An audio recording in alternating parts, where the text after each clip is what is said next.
5-6 ବର୍ଷର ନିରୀହ ପିଲାଟିଏ ତାର ଛୋଟ ଭଉଣୀକୁ ଧରି ମନ୍ଦିରର ଏକ କୋଣରେ ବସି ହାତ ଯୋଡ଼ିକି ଭଗବାନଙ୍କୁ କ'ଣ ଗୋଟେ ମାଗୁଥିଲା।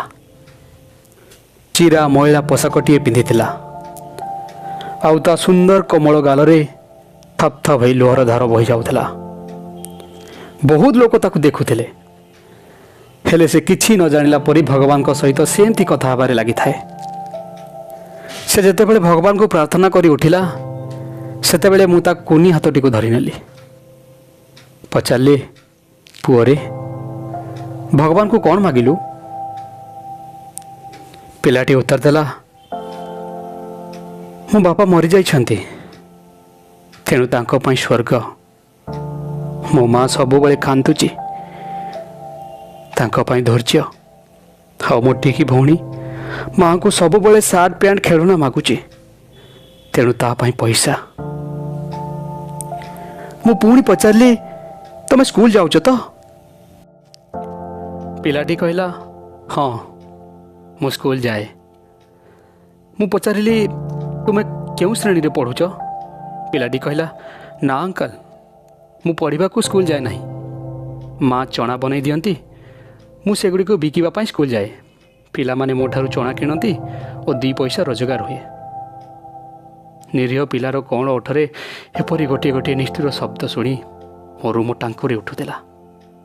ଇଚ୍ଛା ନଥିଲେ ବି ମୁଁ ତାକୁ ପଚାରିଲି, ତମର କ'ଣ କେହି ସମ୍ପର୍କୀୟ କି ବନ୍ଧୁବାନ୍ଧବ ନାହାନ୍ତି? ପିଲାଟି କହିଲା, ଜାଣେ ନା ଅଙ୍କଲ, କିନ୍ତୁ ମା କହେ ଗରିବର କେହି ସମ୍ପର୍କୀୟ ନଥାନ୍ତି।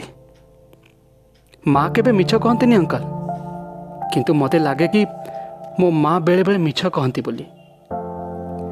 ଯେତେବେଳେ ଆମେ ଭାଇ ଭଉଣୀ ଖାଉ ତ ମା ଆମର ପାଖରେ ବସିଥାଏ, ଆମକୁ ଦେଖୁଥାଏ, କିନ୍ତୁ ଖାଇବାକୁ ଡାକିଲେ କହେ, ଧନରେ ମୁଁ ଖାଇସାରିଛି, ତୁମେମାନେ ଖାଅ। ସେତେବେଳେ ଲାଗେ କି ମୋ ମା ମୋତେ ମିଛ କହେ ବୋଲି। ତାପରେ ମୁଁ ପଚାରିଲି, ପୁଅରେ ତୁମକୁ ଯଦି ତୁମ ଘରର ଖର୍ଚ୍ଚ ମିଳିଯାଏ, ତୁମ ପାଠ ପଢ଼ିବ ତ? ପିଲାଟି କହିଲା, କଦାପି ନୁହେଁ। ମୁଁ ଆଶ୍ଚର୍ଯ୍ୟ ହୋଇପଡ଼ିଲି। ପଚାରିଲି, କାହିଁକି? ପିଲାଟି କହିଲା, ପାଠ ପଢ଼ୁଆ ବାବୁମାନେ ଗରିବମାନଙ୍କୁ ଭଲ ପାଆନ୍ତିନି ଅଙ୍କଲ। ମୋତେ ସମସ୍ତେ ଦେଖନ୍ତି, ହେଲେ ଆଜି ଯାଏ କେହି ବି ପାଠ ପଢ଼ୁଆ ବାବୁ ମୋତେ କିଛି ବି ପଚାରି ନାହାନ୍ତି। ପିଲାଟିର କଥା ଶୁଣି ମୁଁ ଯେତିକି ଆଶ୍ଚର୍ଯ୍ୟ ହେଉଥିଲି, ସେତିକି ଲଜ୍ଜା ବି ଲାଗୁଥିଲା ମୋତେ। ସେ ପୁଣି କହିଲା, ଏ ମନ୍ଦିରକୁ ମୁଁ ସବୁଦିନ ଆସେ, ହେଲେ ମୋତେ କେହି ବି କିଛି ପଚାରନ୍ତିନି। ବାପା ଯେତେବେଳେ ବଞ୍ଚିଥିଲେ ତାଙ୍କୁ ସମସ୍ତେ ଚିହ୍ନିଥିଲେ, ହେଲେ ମୋତେ କେହି ବି ଚିହ୍ନୁ ନାହାନ୍ତି। ପିଲାଟି ଜୋର ଜୋରରେ କାନ୍ଦିକି ମୋତେ ପଚାରିଲା, ଅଙ୍କଲ, ଯେତେବେଳେ ବାପା ମରିଯାଆନ୍ତି ତ ସବୁ ଚିହ୍ନା ଲୋକ ବି ଅଜଣା ଅଚିହ୍ନା କାହିଁକି ହୋଇଯାଆନ୍ତି? ପିଲାଟିର ପ୍ରଶ୍ନର ଉତ୍ତର କିଛି ବି ନଥିଲା ମୋ ପାଖେ। କେବଳ ଲଜ୍ଜାରେ ମୋ ମୁଣ୍ଡ ତଳକୁ ହୋଇଯାଇଥିଲା। ଧିକ୍ ଆମର ବଡ଼ପଣ, ଧିକ୍ ଆମର ବୁଦ୍ଧିବିଦ୍ୟା, ଧିକ୍ ଆମର ଭକ୍ତି ଓ ଭକ୍ତପଣିଆ। ଏମିତି ଧନ ସମ୍ପତ୍ତି ମିଛ ଅହଙ୍କାରର ମାନେ କ'ଣ? କାହିଁକି ଏ ମିଛ ଭକ୍ତିର ଅହମିକା?